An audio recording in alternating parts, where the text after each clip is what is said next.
So welcome to session 2 of SWIPS 2025. My name is Julia Beck and I will moderate the session together with Nuno Freire, who will keep an eye on the chat in the background. So if you have questions, you can put them in the live chat in the forum already during the presentations, and we make sure that we ask our speakers right after their talks.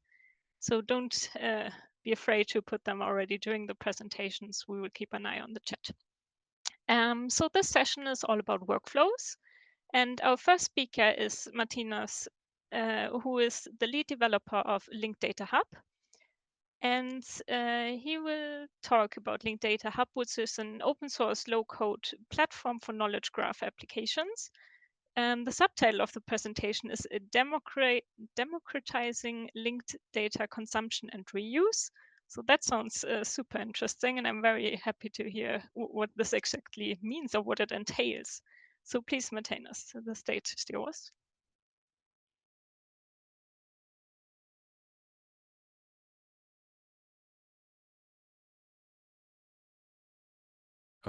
Yes, hello. Can you see my slides?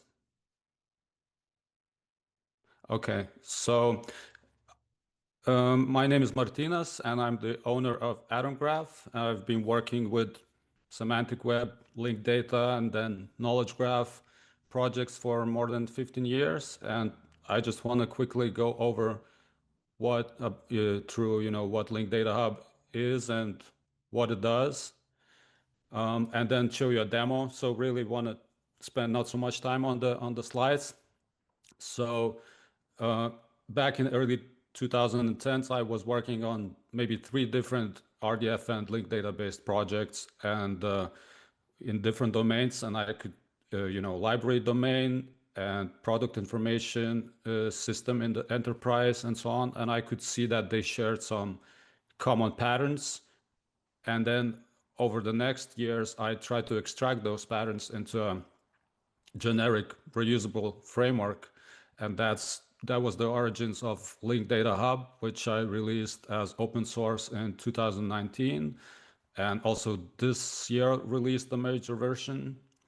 And the project has been funded twice by NLNet, right? And my main motivation was that first it started as a linked data publishing framework, but recently it maybe changed more into a consumption-focused framework, because there's quite a lot of linked and linked open data online, but it's not very user-friendly, for example, so you get a SPARQL endpoint with a text area where you need to enter a query, and that's not friendly for especially non-technical people. So I think it's fair to say that reuse and consumption flows are underdeveloped, and I wanted LinkedDataHub to empower especially non-technical, non-developer people, and at the same time build the architecture strictly on W3C standards, and lately also enable agentic workflows with it, agentic data management and so on. So some of the design goals, like I said, completely RDF native, everything stored as RDF and rendered from RDF. All the components fully extensible, like you can override all the UI templates, you can extend the ontologies, import them, and so on. Federated use cases where, for example, multiple instances of LinkedDataHub can work together seamlessly, and you can clone data from one to the other, for example. Low-code development approach is that as much as possible, dataspaces should be able, it should be possible to configure them without having to program, for example, using the UI. Use of declarative technologies is important, I think. That's why it's heavily based on XSLT and SPARQL. And then we have integration with LLMs through this companion project called Web Algebra that I'll show you in the demo as well. So I based the design of the project on these first principles, that basically when we're looking at a web page, we're looking just a small portion of some large data set that is in the backend behind the scenes. So that is a result of a projection from that data set, which gives us a piece of data. and then it gets transformed to something that works in the browser, like HTML, JavaScript, CSS, and so on. So I think that's a universal principle for web applications.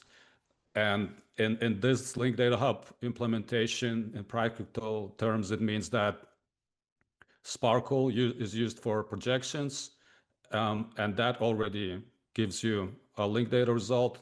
And then if a web page is requested, then the additional transformation using XSLT style sheets is applied. So this is a quick slide on the architecture. So Linked Data Hub is this horizontal layer in the middle here, which is basically a thin proxy layer over a triple store. And it can work with any RDF data, meaning it can work with SPARQL results, or it can work with linked data that it loads from some remote source. And there's also an ontology component because every data space within Linked Data Hub has its own ontology. And then on top, there's a security layer with authentication, authorization, which is a requirement these days. And then you can see on the very top, server side and client side XSLT that renders the UI, and they actually work together. They even share templates between themselves, meaning between client side and server side. And even the browser events are handled using XSLT. So there's as little JavaScript as possible. So some of the use cases include, fair data management, for example, ontology and taxonomy editing, and we'll improve the UIs for that as well. And then federating between multiple Linked Data Hub instances within an organization or maybe between different organizations. And then data-driven content management, because Linked Data Hub allows building rich documents from structured RDF-defined blocks, and then integration with LLMs, which basically anything that a human can do through a UI, LLM should be able to do through the APIs. So you can find my company homepage and all the projects on GitHub, and then I'll proceed to the video, and I'm sharing it with sound, so I hope you can hear it. Hi. In this video, I want to show you how Linked Data Hub can be used to consume federated linked data and SPARQL data sources on the web, as well as create structured content from RDF data with the assistance of AI. So I have an empty dedicated data space here, and let's start by creating a new document. And I have a SPARQL data source that serves a SCOS taxonomy, namely UNESCO Thesaurus. And then we can access it by creating a generic SPARQL service. I enter the endpoint URL here, and then I'll call the service UNESCO Thesaurus. And now what we can do is we can create a SPARQL select query, which I've also have prepared. I enter the query string here, and it will select a list of all of the concepts from that SPARQL service that have an English preferred label, and I'll call the query select concepts, and just need to make sure that it will use the UNESCO Thesaurus service. And then we can save the select query, and then we can just execute it immediately. And we're getting a list of concepts as expected. We can change the columns of the result table here. And let's just take a random concept, for example, this one. And we opened the URI of the concept, and now we're looking at the linked data document. So what happened is that Linked Data Hub switched to linked data browser mode. And the interesting thing we can do is we can actually save that data into our local demo document simply by cloning the RDF data. And now we have this concept locally. So we can, for example, edit its description, maybe remove one of the properties and save it again.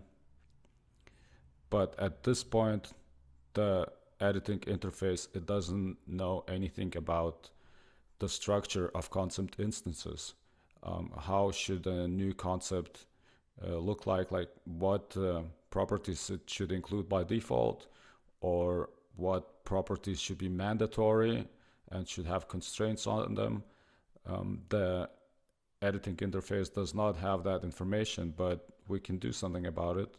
We can go to the administration subdata space and then go into ontologies, and let's start by creating a new document. Let's call it SCOS. And now into this document we can import the SCOS ontology. So when I click save, not only will the SCOS ontology be imported into this local document, but LinkedDataHub will also generate constructors, which are SPARQL queries attached to classes that drive the editing forms for the instances of those classes. So now what we need to do is go back to ontologies and then go to namespace and edit the namespace, which is the main ontology for this data space, and then add an import statement which points to the SCOS ontology we just imported. And then I need to click save, and then we need to clear this ontology from memory, so to refresh it in memory, in other words. And now we can go back to the end user data space and just refresh the page. And if we try to edit the same concept as we did before, now we can see there's an actions button here, and it allows us to edit the concept constructors. So this is the constructor that was generated by default, and we can see it's not great. For example, it doesn't know about the pref label property, so let's add that one with the literal string as the expected data type, and then we save the constructor. And if I refresh the page again, so for example, we can now also create instances of concepts based on that constructor. So if I type concept as the class name here, we get an editing form for a new concept with the pref label property that we added to the constructor. So let's just call it demo concept. It will be our new concept. Okay, but there is still one thing we can do. We can make the pref label property mandatory, for example. So if we go back to the administration application, go to the SCOS document, and then what we need to do is to create a new node shape, as well as a new property shape. So property shape will be for the preferred label, and the min count will be 1. And here we need to specify string as the data type.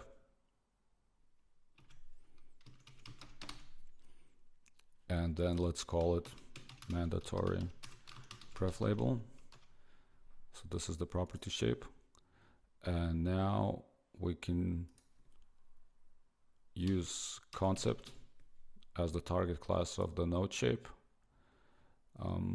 and then specify a mandatory pref label here, and then let's call it concept shape.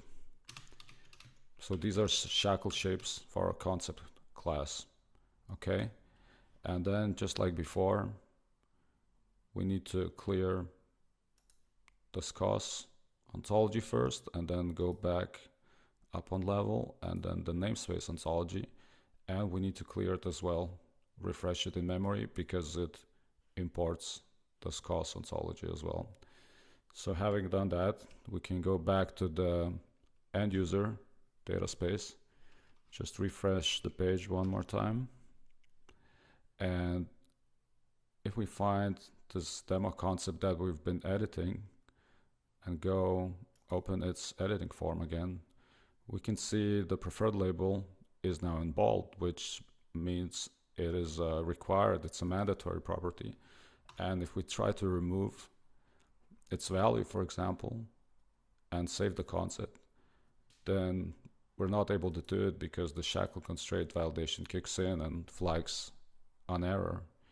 So let's just undo these changes. So this was a demonstration of LinkedDataHub's linked data and SPARQL consumption features. We executed a query on a remote data source, and we cloned and then edited linked data resource, as well as imported and managed an ontology by adding constraints to it. But now we can go to the final part of this demo, namely the content mode. And it basically consists of two types of blocks, HTML blocks with an editor, and then object blocks where you can embed RDF resources by their URI. So I could create some data manually here, but I'll remove those for now, because what we'll be doing is letting AI to create this content for us. And for this, I need to switch to Claude Desktop. So now I'm in Claude Desktop, and I have configured it with a set of MCP tools called Web Algebra, which is a companion project developed by Atom Graph as well, companion project to LinkedDataHub, and it contains a set of MCP tools that are both generic linked data and SPARQL tools, as well as LinkedDataHub specific tools, such as resource creation tools.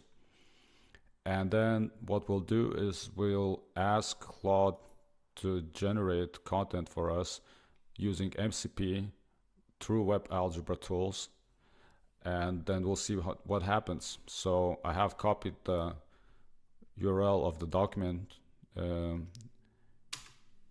LinkedDataHub that we've been working on, and I've prepared this prompt here.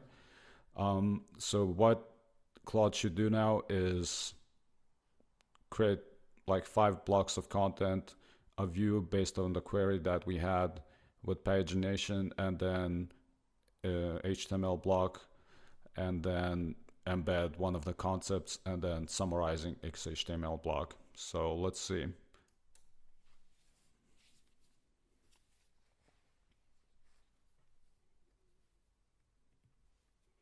So first, it's getting the contents of that document.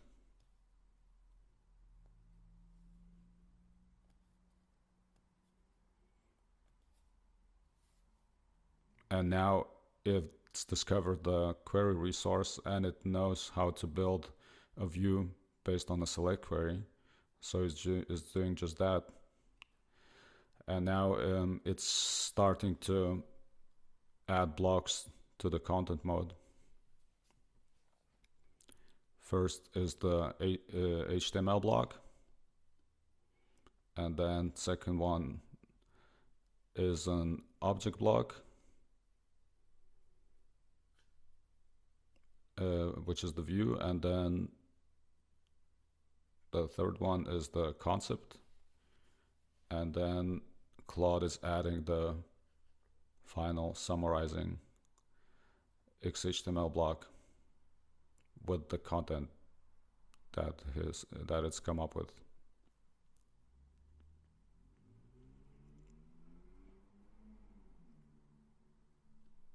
Okay, so it seems that It's added all the blocks, and it's just gonna verify the result.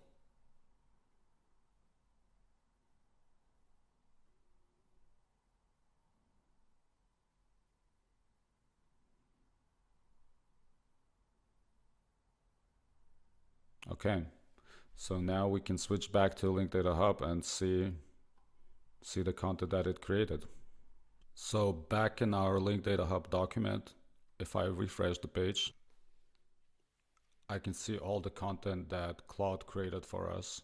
So the HTML block, and then a view based on the select query, which supports pagination, and then pretty unique SPARQL-based parallax navigation that allows us to jump from one result set to another through a property. And then, just as we asked it, it embedded the demo concept and then the final HTML block there, and we can naturally edit the data here. We can edit the content blocks, or we can also move them around, for example, like this. So this concludes our demo, and we will be working on improving the workflows, the user experience, but I hope it gives you a glimpse on the features of LinkedDataHub, the consumption features, and how it works together with LLMs. And honestly, I don't think I know another system that integrates linked data and RDF into the web application to such extent. So I hope you enjoyed it, and thank you for watching.